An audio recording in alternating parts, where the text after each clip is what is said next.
Hello, all you wonderful fools. It's time for the Mizzah Tee Show. All aboard! Here we go, let's start the show. Hosted by Mizzah Tee. Nintendo video games are the favorite ones for me. News and reviews, some gameplay too.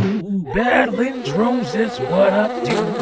M-I-Z-Z-A-H, it's the show by Mizzah Tee. It's the show by Mizzah Tee. Fools. Here, fools, Mizzah Tee here with an inside look at my office. While working in my office, whether I'm editing a video or doing some graphic design work or motion graphics for clients, etc., I like to surround my work area with items from my favorite hobby, and that's my gaming collection. My physical copy game library is over 400 games, and I own over 15 home consoles and handhelds. So you say you're a hardcore gamer, huh, fools? But along with all my mini games and systems, I also have a ton of gaming magazines, mostly Nintendo Power. Unfortunately, a ton of my magazines were ruined when the trunk of my old car was flooded. By the time I realized it, the books were ruined beyond salvage. I lost a ton of classic magazines, nearly half of my collection, which included classic Nintendo Power magazines, as well as Electronic Gaming Monthly and GamePro magazine. But check out this classic Virtual Boy Launch Nintendo Power magazine. Oh boy. I used to fold down my game boxes for storage as I only cared about preserving the box art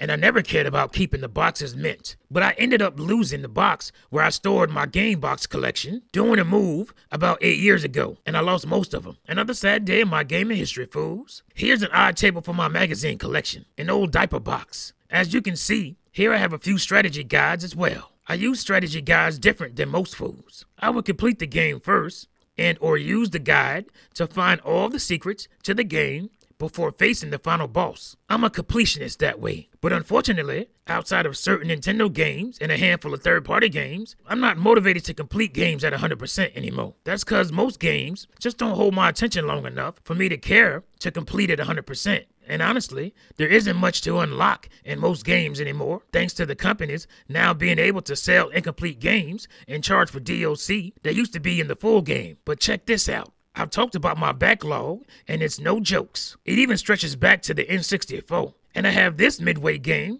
developed by DMA, which is now better known as Rockstar, the game makers of the GTA series. I have barely touched this game, just never got around to it.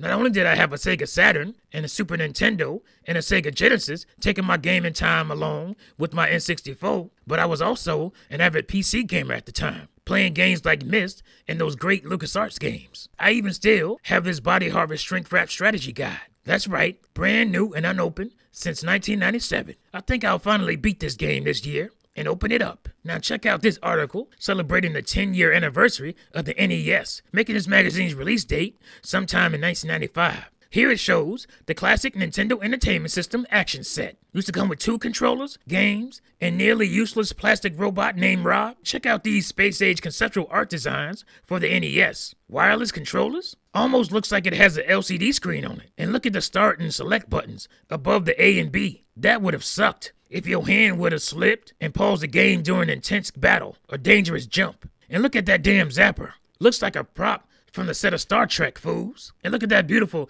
classic platforming trilogy. My favorite. And here's a look at my son, T Jr., kissing his great-grandmother while playing with his 3DS. It was mine at the time, but it's now his. This is my wife, Mrs. T's grandmother, and her name was Setsuko, and she was full Japanese. She actually escaped the nuclear fallout from the bombs dropping in Hiroshima and Nagasaki, and she fled Japan into China. She was an amazing woman with an amazing heart. My respect for Japanese culture and heritage was greatly influenced by her. Her daughter, which is my wife's mother, and also my wife, who is part Japanese, along with our children, of course. We unfortunately lost her, going on 2 years ago, to cancer, and she will be forever missed. But her spirit and memory lives on in my children, my wife, and my wife's other family here and in Japan. And I, too, have the honor of immortalizing her in one of my works of fiction. We will always love and remember you for all time, Setsuko. Thanks for watching, fools. Oh yeah, one more thing.